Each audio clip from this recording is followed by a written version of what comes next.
কি করছো? अच्छा পড়াচ্ছ? কাকে পড়াচ্ছ? কাকে পড়াচ্ছ?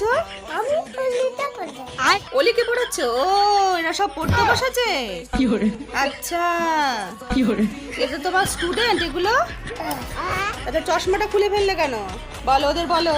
হ্যাঁ, পড়ে নাও। अभी मजा आएगा ना भिड़ो। বলো, আমার কথা শোন।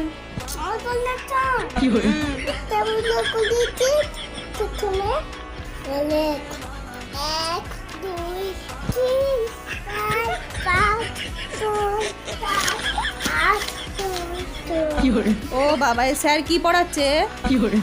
এ ছাত্রীদের মুখই তো ঢেকে গেল খাতাতে, আর স্যার শুয়ে পড়েছে। ও স্যার, আপনি পড়াবেন না আজকে?